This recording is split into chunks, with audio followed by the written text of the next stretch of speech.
ಪ್ರತಿಭಟನೆಯ ಸಂದರ್ಭದಲ್ಲಿ ಬಿಜೆಪಿಯ ನಾಯಕರು ಮಾತನಾಡ್ತಾ ಇದ್ದಾರೆ, ಕೇಳೋಣ ಬನ್ನಿ. ಇವತ್ತು ಬಿಜೆಪಿ ಗಾಂಧಿ ಸ್ಟ್ಯಾಚ್ಯೂ ಎದುರುಗಡೆ ಸಿದ್ದರಾಮಯ್ಯನವರ ರಾಜೀನಾಮೆಗೆ ಆಗ್ರಹಿಸಿ ಪ್ರತಿಭಟನೆ ಮಾಡ್ತಾ ಇದ್ದೀವಿ. ಈ ರಾಜ್ಯದ ನಾವೆಲ್ಲ ಶಾಸಕರು, ಪಾರ್ಲಿಮೆಂಟ್ ಸದಸ್ಯರು, ಮಾಜಿ ಶಾಸಕರುಗಳು, ಬಿಜೆಪಿಯ ಮುಖಂಡರುಗಳು ಎಲ್ಲರೂ ಕೂಡ ಇಲ್ಲಿ ಸೇರಿದ್ದೇವೆ. ಇಡೀ ರಾಜ್ಯದಾದ್ಯಂತ ಈ ಬಗ್ಗೆ ಜನಸಾಮಾನ್ಯರು ಮೂಲೆ ಮೂಲೆಯಲ್ಲಿ ಪ್ರತಿಭಟನೆಯನ್ನು ಮಾಡ್ತಾ ಇದ್ದಾರೆ. ಸಿದ್ದರಾಮಯ್ಯನವರಿಗೆ ಅಧಿಕಾರ ಮುಖ್ಯ, ಮೌಲ್ಯಗಳು ಮುಖ್ಯ ಅಲ್ಲ ಅನ್ನುವಂಥದ್ದನ್ನ ಇತ್ತೀಚೆಗೆ ಅವರು ತೋರಿಸ್ತಾ ಇದ್ದಾರೆ. ಈಗ ಹೇಳ್ತಾ ಇದ್ದಾರೆ, ನಾನು ರಾಜೀನಾಮೆ ಕೊಡುವುದಿಲ್ಲ, ಯಾವುದೇ ತನಿಖೆಯನ್ನಾರು ಎದುರಿಸ್ತೀನಿ ಅಂತ. ಆದ್ರೆ ಸ್ವಲ್ಪ ದಿವಸದ ಮೊದಲು ತನಿಖೆ ನನ್ನ ಮೇಲೆ ಮಾಡಬಾರ್ದು ಅಂತ ಹೇಳಿ ಕೋರ್ಟಿಗೆ ಹೋದವ್ರು ನೀವು. ರಾಜ್ಯಪಾಲರು ನಿಮ್ಮ ಮೇಲೆ ತನಿಖೆಗೆ ಆದೇಶ ಕೊಟ್ಟಿದ್ದು ತಪ್ಪು ಅಂತ ಹೇಳಿ ಕೋರ್ಟಿಗೆ ಹೋದವ್ರು ನೀವು. ಈ ಕಾರಣಕ್ಕಾಗಿ ಡೆಲ್ಲಿಯಿಂದ ಪಾಪ ಸೀನಿಯರ್ ಅಡ್ವೊಕೇಟ್ ನ ವಿಶೇಷ ಲಕ್ಷಗಟ್ಟಲೆ ಹಣ ಕೊಟ್ಟು ತಂದು ಆರ್ಗ್ಯುಮೆಂಟ್ ಮಾಡಿಸಿದವ್ರು ನೀವು. ನಿಮ್ಮ ಯಾವ ತಕರಾರುಗಳು ಕೂಡ ಹೈಕೋರ್ಟ್ನ ಎದುರುಗಡೆ ನಡೀಲಿಲ್ಲ. ಹೈಕೋರ್ಟ್ ಸ್ಪಷ್ಟ ಹೇಳಿದೆ, ಈ ಹಗರಣದಲ್ಲಿ ನಿಮ್ಮ ಮೇಲೆ ಎನ್ಕ್ವೈರಿಗೆ ಸಾಕಷ್ಟು ದಾಖಲೆ ಇದೆ, ಎವಿಡೆನ್ಸ್ ಇದೆ ಅಂತೇಳಿ ಹೇಳಿದೆ, ಮಾಡಲೇಬೇಕು ಅಂತ ಹೇಳಿದೆ. ನಿನ್ನೆ ಜನಪ್ರತಿನಿಧಿಗಳ ಕೋರ್ಟ್ ಕೂಡ ಯಾವ್ಯಾವ ಸೆಕ್ಷನ್ ನಲ್ಲಿ ನಿಮ್ಮ ಮೇಲೆ ತನಿಖೆ ಮಾಡಬೇಕು ಅಂತ ಹೇಳಿದೆ, 420ರಿಂದ ಹಿಡಿದು ಎಲ್ಲ ಸೆಕ್ಷನ್ ಹೇಳಿದೆ. ಕರ್ನಾಟಕಕ್ಕೆ ಬಹಳ ಅದ್ಭುತವಾದಂತ ಎಲ್ಲ ಕ್ಷೇತ್ರದಲ್ಲೂ ಹೆಸರಿತ್ತು. ಕರ್ನಾಟಕ ಅಂದ್ರೆ ಇಡೀ ರಾಷ್ಟ್ರಕ್ಕೆ ಮಾದರಿ ಆಗಿತ್ತು. ಇವತ್ತು ಇದೇ ಕರ್ನಾಟಕ ಇಡೀ ರಾಷ್ಟ್ರ ಮಟ್ಟದಲ್ಲಿ ಕುಖ್ಯಾತಿಗೆ ಒಳಗಾಗ್ತಾ ಇದೆ. ಕೊಲೆ ಆಗ್ಬೋದು, ಸುಲಿಗೆಗಳಾಗ್ಬೋದು, ಭ್ರಷ್ಟಾಚಾರ ಆಗ್ಬೋದು, ಯಾವುದೇ ವಿಷಯ ತಗೊಂಡ್ರು ಕೂಡ ಇವತ್ತು ಕರ್ನಾಟಕ ರಾಷ್ಟ್ರ ಅಲ್ಲ ಅಂತಾರಾಷ್ಟ್ರೀಯ ಮಟ್ಟದಲ್ಲಿ ಹೆಸರನ್ನ ತಗೊಳ್ಳೋಂಥ ಕಾರ್ಯಕ್ರಮ ನಡೀತಾನೇ ಇದೆ. ಸ್ನೇಹಿತರೆ, ನರೇಂದ್ರ ಮೋದಿ ಅವರು ಸುಮಾರು 10 ವರ್ಷಗಳ ಕಾಲದಿಂದ ಈ ರಾಷ್ಟ್ರವನ್ನು ಆಳ್ತಿದ್ದಾರೆ.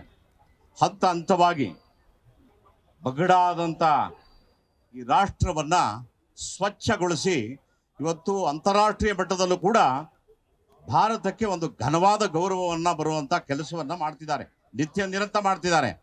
ಆದರೆ ಮೋದಿಯವರನ್ನ ಕೆಳಗಿಳಿಸ್ಬಿಡ್ಬೇಕು, ಇವರ ಪಕ್ಷದ ನಾಯಕನಿಗೆ ಅಧಿಕಾರ ಕೊಟ್ಬಿಡ್ಬೇಕು. ಆತ ಮೊದಲನೇ ದಿನ ಬಂದಾಗಲೇ ತಾವೆಲ್ಲ ಗಮನಿಸಿದ್ದೀರಿ, ಅವರು ಈ ಸಂವಿಧಾನದ ಪುಸ್ತಕವನ್ನ ಹಿಡಿದು ಬಂದ್ರು. ಆಗ ನಮ್ಮ ಪಕ್ಷದ ನಾಯಕರು ಅವರು ಪ್ರಶ್ನೆ ಕೇಳಿದ್ರು, ಅಲ್ಲಪ್ಪ ನೀನು ಸಂವಿಧಾನದ ಪುಸ್ತಕ ಹಿಡಿದಿದ್ದಲ್ಲ, ಅದರಲ್ಲಿ ಎಷ್ಟು ಪೇಜ್ ಇದೆ ಎಂದಾಗ ಉತ್ತರ ಕೊಡೋದಕ್ಕೆ ತಪ್ಪಿಬಾದಂತ ಒಬ್ಬ ರಾಷ್ಟ್ರ ಮಟ್ಟದಲ್ಲಿರುವಂತ ಈ ಕಾಂಗ್ರೆಸ್ ಪಕ್ಷದ ನಾಯಕನನ್ನ ಪ್ರಧಾನಮಂತ್ರಿಗಳು ಮಾಡಬೇಕು ಅನ್ನೋ ಒಂದು ಕನಸು.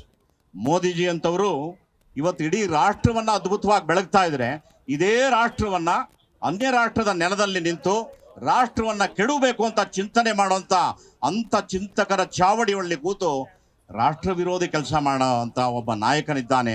ಅಂದ ಮಾತ್ರಕ್ಕೆ ಅಂತ ನಾಯಕನ ಕೈ ಕೆಳಗೆ ಇರತಕ್ಕಂಥ ನಾಯಕರಿಗೆ ಎಂಥ ಗುಣವಿದೆ ಅಂತ ನಾವು ಹೊಗಳಿ ಹೇಳಬೇಕಾದಂಥ ಅವಶ್ಯಕತೆಯೇ ಇಲ್ಲ.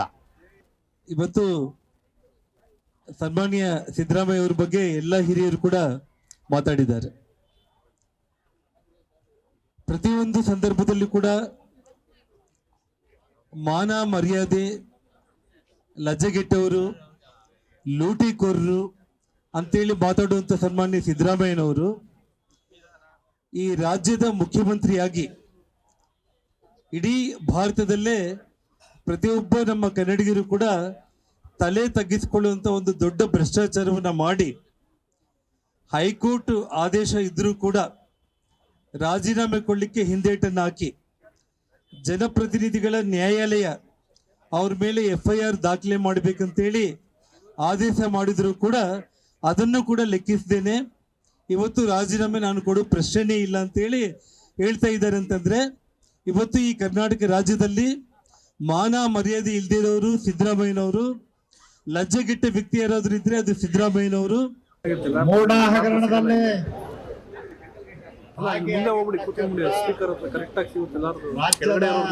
ಮುಖ್ಯಮಂತ್ರಿಗಳಾಗಿರ್ತಕ್ಕಂಥ ಸಿದ್ದರಾಮಯ್ಯನವರು ಈ ಕಡೆದೆಲ್ಲ ಕಾನೂನಿನ ಗೌರವಿಸಿ ಕರೆಕ್ಟ್ ಆಗಿ ಸಿಗುತ್ತಲ್ಲ ನ್ಯಾಯಾಲಯದ ಆದೇಶವನ್ನು ಗೌರವಿಸಿ ಈಗಾಗಲೇ ರಾಜೀನಾಮೆ ಕೊಡಬೇಕಾಗಿದೆ. ಅದರ ಬಂಡತನ ಪ್ರದರ್ಶನ ಮಾಡಿ ರಾಜ್ಯಪಾಲರ ಮೇಲೆ ಇಲ್ಲ ಸಲ್ಲದ ಆರೋಪಗಳನ್ನ ಮಾಡ್ತಾ ಇದ್ದಾರೆ. ಈ ಆರೋಪಗಳನ್ನ ಮಾಡೋದ್ರಿಂದ ನೀವು ಕಳಂಕರಹಿತರಾಗೋದಲ್ಲ, ಕಳಂಕದಿಂದ ಮುಕ್ತರಾಗ್ಲಿಕ್ಕೆ ಸಾಧ್ಯ ಇಲ್ಲ. ನಿಮ್ಮ ಕುಟುಂಬದ ಸದಸ್ಯರು ಮಾಡಿರ್ತಕ್ಕಂತ ಹಗರಣ ಇದು.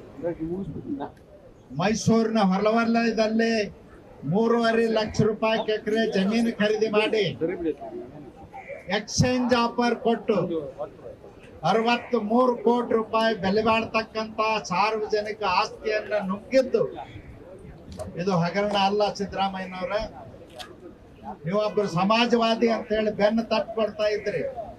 ಎಲ್ಲಿ ಹೋಯ್ತು ನಿಮ್ಮ ಸಮಾಜವಾದಿ ನಿಲುವು? ಮಾನ್ಯ ಮುಖ್ಯಮಂತ್ರಿ ಸಿದ್ದರಾಮಯ್ಯನವರಿಗೆ ಒಂದು ಮಾತನ್ನು ಹೇಳಿಕ್ ಬಯಸ್ತೇನೆ. ಗೂಸುಂಬೆ ಮಾತ್ರ ಬಣ್ಣ ಬದಲಾಯಿಸೋದು, ನೀವು ಬಣ್ಣ ಬದಲಾಯಿಸಬೇಡಿ. ನೀವು ಹಿಂದೆ ಯಡಿಯೂರಪ್ಪನವ್ರು ಮುಖ್ಯಮಂತ್ರಿ ಆಗಿದ್ದಾಗ ತಾವು ಮಾಡಿದ ಮಾತನ್ನು ನೆನಪಿಸ್ಕೊಳ್ಳಿ. ನೀವೇನು ಹೇಳಿದ್ರಿ? ಮುಖ್ಯಮಂತ್ರಿಗಳ ಮೇಲೆ ಆರೋಪ ಬಂದಿದೆ, ತನಿಖೆ ನ್ಯಾಯಯುತವಾಗಿ ಆಗಬೇಕು, so no other alternative, Yediyurappa should resign ಅಂತ ಹೇಳಿದ್ರಿ. ಈಗ ನಾನು ನಿಮಗೆ ವಾಪಸ್ ಅದನ್ನೇ ಕೇಳಕ್ಕೆ ಬಯಸ್ತೇನೆ. ಮುಖ್ಯಮಂತ್ರಿಗಳೇ, ನಿಮ್ಮ ಮೇಲೆ ಆರೋಪ ಬಂದಿದೆ, ನೀವು ಅವತ್ತು ಹೇಳಿದ್ರಿ ತನಿಖೆ ಪ್ರಾಮಾಣಿಕವಾಗಿ ನಿಷ್ಪಕ್ಷಪಾತವಾಗಿ ಆಗಬೇಕು, ಮುಖ್ಯಮಂತ್ರಿ ಪದದಲ್ಲಿದ್ದವರು ತನಿಖೆ ಮೇಲೆ ಪ್ರಭಾವ ಬೀರುವ ಸಾಧ್ಯತೆ ಇರುತ್ತೆ ಅಂತ ಅವತ್ತು ನೀವು ಹೇಳಿದ್ರಿ. ಈಗ ನಮ್ಮ ಅಧ್ಯಕ್ಷರು ಬರಬೇಕಾಗಿತ್ತು, ಇವತ್ತು ಅವರಿಗೆ ಹುಷಾರಿಲ್ಲ. ಇಲ್ಲ ಅಂತಂದ್ರೆ ಅವರು ಕೂಡ ನಮ್ಮ ಮಧ್ಯದಲ್ಲಿ ಇರ್ತಾ ಇದ್ರು. ಆದರೆ ನಾವಿವತ್ತು ಮೈಸೂರಿನವರೆಗೆ ಪಾದಯಾತ್ರೆಯನ್ನು ಮಾಡಿದ್ವಿ. 187 ಕೋಟಿ ರೂಪಾಯಿಗಳನ್ನ ಪರಿಶಿಷ್ಟ ವರ್ಗಗಳಿಗಿಟ್ಟಿದ್ದ ಹಣವನ್ನ ನುಂಗಿದ್ರಿ. ಹೆಂಗರಿ ಜೀರ್ಣ ಆಗುತ್ತೆ ನಿಮಗೆ?